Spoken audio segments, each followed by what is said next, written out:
Bonjour et bienvenue dans l'émission Ecoforce Sud de Le Mag. Nous sommes en direct de chez Quanta. Merci à Kevin Polizzi de son accueil.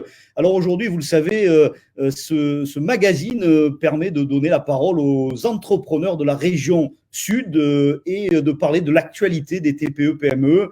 Ce magazine a été créé par la CPME Sud et nous allons aujourd'hui au contact de deux territoires qui représentent des territoires de la région sud, les Alpes-Maritimes et les Alpes de Haute-Provence. Avant de leur donner la parole, juste quelques mots sur l'actualité économique nationale pour nous, TPE, PME, ETI.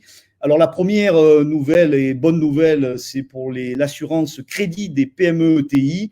Le dispositif CAP Relais vient en complément des dispositifs CAP et CAP+, qui va permettre une réassurance globale des encours afférents aux factures qui ont été émises à compter du 16 mars et ce jusqu'au 31 décembre. Nous sommes aujourd'hui dans le deuxième volet que je voulais aborder, c'est les délais d'exécution des marchés publics qui vont s'apprécier au cas par cas, mais qui, somme toute, sont prolongés d'une durée de 4 mois et 11 jours. Mais Bercy attire l'attention sur des négociations possibles pour augmenter ce délai. Alors, on est aujourd'hui en présence de deux territoires et je rappelle à l'ensemble des territoires de la région que la CPME Sud a lancé pour la fin de l'année les trophées des entrepreneurs positifs qui va récompenser des entrepreneurs sur les territoires, sur les valeurs humaines de l'entrepreneur, le courage, la persévérance. Et donc, je vous propose de tous candidater auprès de vos CPME territoriales. N'hésitez pas.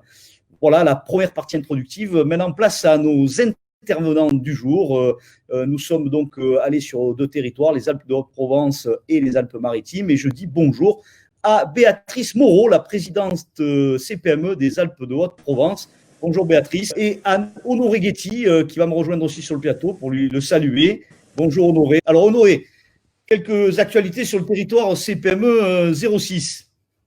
Si tu veux bien, pourrais peut-être présenter, comme il avait été envisagé, l'activité de la CPME 06 à l'intérieur d'une union qui s'appelle l'Union patronale, puisque nous regroupons, nous, le MEDEF et la CPME, pour pouvoir servir assez bien les entreprises. Je ne sais pas, est-ce que ça te va comme ça? Je continue. Bien entendu, comme tout le monde, le 17 mars, ça a été le confinement. CPME et de l'UP étaient en télétravail. Donc nous avons continué à fonctionner tout au long de cette période. CPME 06, bon, bien sûr, c'était pour à la veille des textes et de lois et réglementations consécutives au Covid-19, diffuser quotidiennement toutes les entreprises adhérentes. Nous avons accompagné les entreprises adhérentes comme les prospects rencontrant des difficultés, bien entendu, chômage partiel garanti par l'État, les aides diverses, recours URSSAF et la direction des finances publiques et le médiateur du crédit. Je tiens quand même à souligner que nous avons enfin trouvé un accueil comment dirais-je, on pourrait qualifier ça d'une écoute assez bonne de la part des services de l'État et ça nous a un petit peu changé de ce qui se passait actuellement. Les échanges permanents donc avec le préfet, les administrations de l'État et les banques, les collectivités territoriales, là aussi ça a été quelque chose d'intéressant. La mise en place de visioconférences ou webinars en remplacement des réunions en présentiel, excusez-moi, soit plus de 50 visioconférences. Diffusion de plus de 300 communications autour du Covid-19 depuis le 17 mars 2020. La mise en ligne du site internet de l'UPE 06 de toute la documentation réglementaire autour du Covid. Nombreux posts sur nos réseaux, Twitter, Instagram. Et nous avons fait plus de 400 000 courriels d'information adressés aux entreprises adhérentes durant cette période. Bon, bien entendu, la fin du télétravail pour l'équipe a été le 11 mai, et avec la poursuite de la hotline. Je voulais aussi signaler la création du groupement de prévention que nous avons mis en place. Malheureusement, et c'était prémonitoire, puisque je pense qu'à la rentrée, nous allons certainement activer de manière très rapide cette mise en place, dans la mesure où nous craignons pas mal de problèmes pour les entreprises.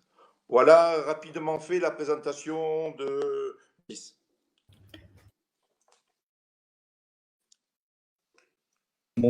Merci, merci Honoré. Alors, tu es accompagné d'un entrepreneur on va faire monter sur le plateau qui s'appelle Max Estin. Bonjour Max, on va te donner le micro, bien sûr. Je vous salue à chacun, à chacune. Alors, super. Honoré, est-ce que tu nous entends pour nous dire pourquoi tu as choisi Max comme entreprise? Alors, donc, Max, si tu veux, on peut le qualifier alors, tout d'abord, et ça, vous verrez pourquoi. On peut dire la chaussure comme un art de vivre. Voilà. Écrit sur le petit cordonnier, aussi un sacré entrepreneur. Oh. Alors, mais de belle qualité. Max. Je suis un de tes clients et tu le sais. À la tête, un commerçant engagé.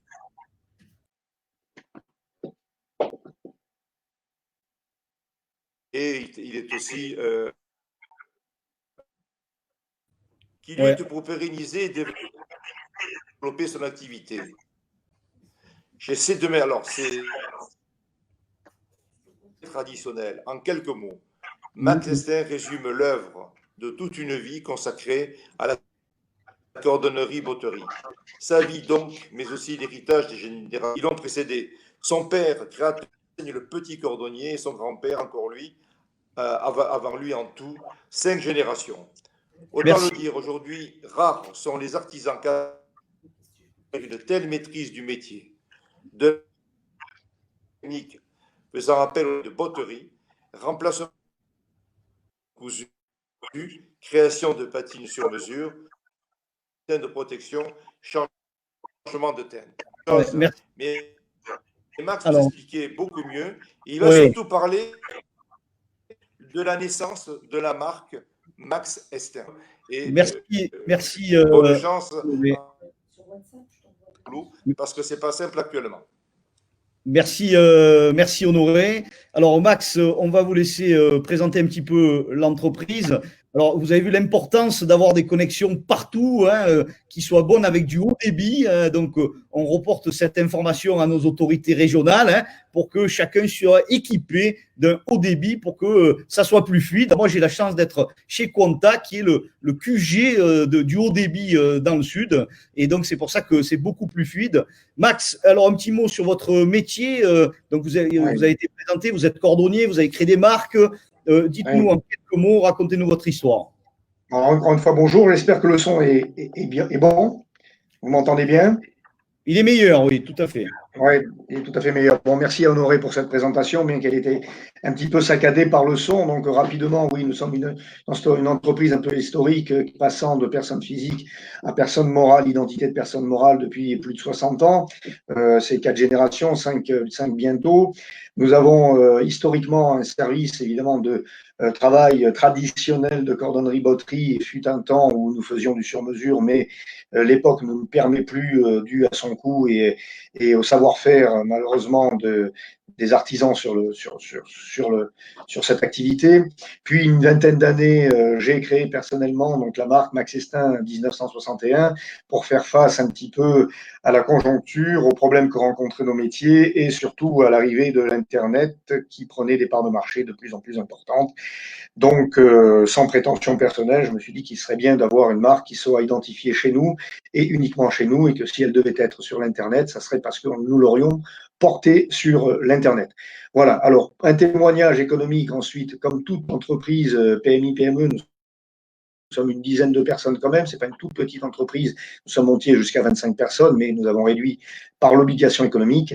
Et nous avons évolué au fur et à mesure des difficultés ou aussi des fois, quelquefois, des propositions et des avantages que nous avons pu. Comment, Max, vous avez vécu la période du Covid-19? Est-ce que vous êtes réinventé? Comment ça s'est passé? Quelles sont les bonnes pratiques que vous pourriez témoigner? soyons honnêtes, pour se réinventer, il faut prévoir. Personne n'a pu, aucun chef d'entreprise parmi nous n'a pu prévoir ce qui allait nous arriver. On a essayé de trouver des situations, on a essayé d'être soutenu. On va dire que notre gouvernement nous a quand même soutenus dans cette période au travers des chômages partiels pour ceux qui ont comme moi du personnel, et c'était quand même important. Maintenant, je tiens à souligner que et à insister là-dessus, le problème économique que nous rencontrons tous ne vient pas uniquement et juste au travers du Covid. Nos entreprises souffrent depuis de bien nombreuses années, et notamment liées aux charges d'exploitation qu'elles supportent. Et ce qui peut m'interroger et m'inquiéter, je dirais, pour une suite de ce Covid, c'est que nombreux chefs d'entreprise prennent la décision de se réduire à eux-mêmes, ou voire même à réduire leur activité et par là même l'ensemble de leur personnel. Voilà un petit peu mon inquiétude à venir. Comme le disait Honoré, la rentrée risque d'être un petit peu compliquée. Oui, ouais. Qu'est-ce que vous pouvez nous dire, vous, de l'apport de la CPME dans cette période que vous avez vécue de 3-4 mois difficiles? Un petit mot sur la CPME 06. Bien sûr, oui. Bon, moi, je pense que Honoré l'a dit dans ses propos, ses avant-propos. Bon, je suis moi le président de la CPME du commerce, donc la commission commerce CPME. Nous avons travaillé la CPME. Je pense, bon, je peux pas en être un témoin direct parce que ça serait peut-être pas, ça serait jugé parti dans ce cas-là, mais je pense qu'on a apporté une vraie réponse à tous ceux qui ont pu se rapprocher de la CPME dans la précipitation, parce qu'il faut quand même considérer cette situation de précipitation, et un grand nombre d'entreprises n'étaient pas en situation économique très favorable. Donc ça a été vraiment une inquiétude importante de la part de nos amis entrepreneurs. Donc la CPME a pu, et je pense a fait le maximum, et tous les socioprofessionnels Côte d'Azur notamment, pour apporter des réponses qui soient des réponses concrètes aux entreprises. Donc, on peut toujours, bien sûr, venir vous voir si on a des difficultés, qu'on nous regarde aujourd'hui. Merci, Max. Merci. On doit surtout venir consulter la CPME, oui, qui essaie d'apporter toutes les réponses. Essentiel, ne restons pas seuls. Merci à vous deux. Merci pour cette intervention. Du 06. Alors, vous l'avez compris, cette émission est en live, donc on a bien sûr les joies de la technique. Vous l'avez compris aussi, il faut un bon débit pour pouvoir s'exprimer et échanger. Alors, on va essayer de retrouver les Alpes de Haute-Provence. Donc, je vais enchaîner, je vais laisser la parole, bien sûr, à quelqu'un que vous avez choisi, Béatrice, et vous pourrez en témoigner, c'est Nicolas Plumier. Bonjour Nicolas, vous êtes entrepreneur dans les Alpes de Haute-Provence, très actif. Est-ce que vous pouvez nous dire en quelques mots ce que vous faites, vous, dans la vie? Parfait. Merci de cette invitation. Oui, donc c'est un plaisir de pouvoir vous présenter un peu notre activité. Donc Technoconcept, nous sommes installés à Manosque, donc dans les Alpes de Haute-Provence, et nous sommes Technoconcept, donc fabricants de dispositifs médicaux spécialisés dans ce qu'on appelle la neuro-rééducation, c'est-à-dire qu'on est concepteur, fabricant d'un dispositif qui est issu de 15 années de recherche en neurosciences, en particulier avec un partenariat de recherche qui avait été mené avec le laboratoire du CNRS de neurosciences de Marseille.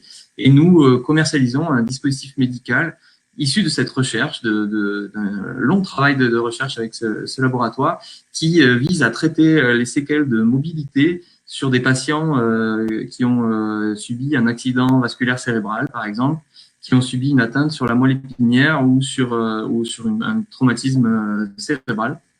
Et pendant cette période, est-ce que votre activité a continué ou est-ce que vous avez été, comme tout le monde, à l'arrêt? Oui, non, bien sûr, on a continué. On a été bien évidemment impacté par cette crise, mais disons que on est résolument une entreprise tournée vers l'international, c'est-à-dire qu'on exporte depuis qu'on a lancé cette solution en 2016. Et le fait d'être tourné vers l'international pour plus de 60% de notre chiffre d'affaires nous a permis de jongler un petit peu sur les territoires sur lesquels nous travaillons, de manière à nous adapter et travailler le plus sur les zones, et en particulier maintenant sur les zones qui reprennent le plus vite. Et voilà, donc ça a été une aide assez importante de pouvoir se tourner vers l'international. Est-ce que on va aller voir un petit film que vous nous avez proposé pour votre entreprise qui a été réalisé, je crois, par la CPME 04. On y va. J'ai créé la société Technoconcept en 1998 en collaboration avec le CNRS à Marseille dans le but de développer des prototypes au niveau rééducation. Ces études et ces essais ont duré une quinzaine d'années jusqu'au moment où le CNRS a pu déposer un brevet dont on a obtenu la licence internationale et j'ai pu conforter mon équipe. On est passé de quelques personnes à une quinzaine pour développer le produit issu de toutes ces recherches. Après 20 ans d'existence, Technoconcept repasse en mode start-up, supporté par nos banques et la Banque publique d'investissement, la BPI. Nous lançons donc cette nouvelle technologie Vibramove sur le secteur des dispositifs médicaux comme une innovation unique au monde, permettant de rééduquer les patients ayant une atteinte neurologique après un AVC, un accident vasculaire cérébral, une lésion sur la moelle épinière ou un traumatisme crânien. Et cette innovation unique de par sa technologie, nous avons décidé de la lancer tout de suite à l'international avec un développement dans plus de 12 pays dès les 2 premières années. Et nous misons sur ce développement international pour ancrer cette technique dans les établissements hospitaliers. Dans nos nouveaux locaux de Manosque, nous sommes heureux de pouvoir accueillir nos clients, nos partenaires de l'étranger, à l'international, qui viennent des 4 coins du monde pour visiter, pour être formés sur cette technique unique dans le secteur de la santé.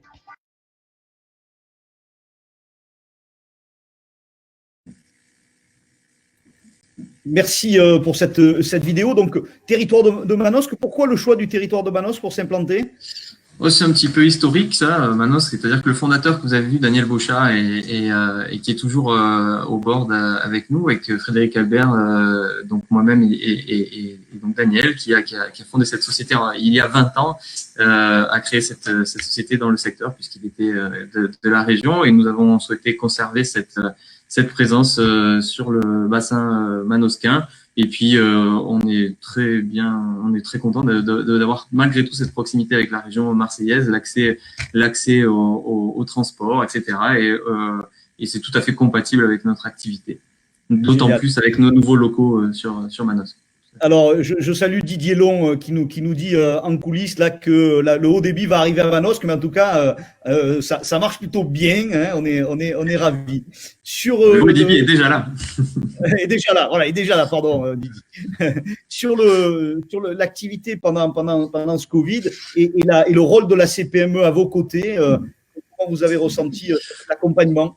Ben écoutez, si je devais résumer, ça a été un atout très important d'avoir la CPME 04 à nos côtés pendant cette période-là pour des conseils très pratiques, très efficaces et de proximité, avec de la rapidité, surtout dans les questions qu'on pouvait avoir, parce que on a tous fait face à une situation qui était inédite et il a fallu s'adapter. Et bien sûr, parfois, on leur a même posé des questions auxquelles les réponses n'étaient pas forcément là tout de suite, mais en tout cas, on a pu obtenir ces réponses petit à petit, et donc ça a été un contact de proximité qui a vraiment aidé. Alors, je prends l'exemple pratique de simplement la recherche de masques, par exemple, pour maintenir l'activité sur site, ou la mise en place des aides d'État, ou la mise en place également de notre protocole sanitaire ici au sein de l'entreprise pour maintenir de l'activité, et puis avec l'intervention au sein de la CPME 04 de webinars avec des experts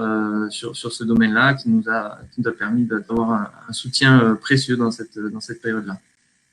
Alors merci Nicolas, on arrive au terme de notre émission. Alors je vais refaire monter sur le plateau un peu tous les intervenants pour qu'ils viennent juste saluer. Nous avons donc Béatrice. Est-ce que Béatrice, on a retrouvé le micro juste pour qu'elle puisse témoigner? Est-ce que vous m'entendez? Oui, ça marche. Ça marche. Allez, un petit mot de Béatrice alors. Allez, un petit mot de Béatrice, vas-y. Moi, je confirme que j'ai pas du tout une bonne connexion dans le 04. Je m'excuse vraiment pour. Alors, un petit mot de la CPME. On va y arriver. Attention. Hop, non.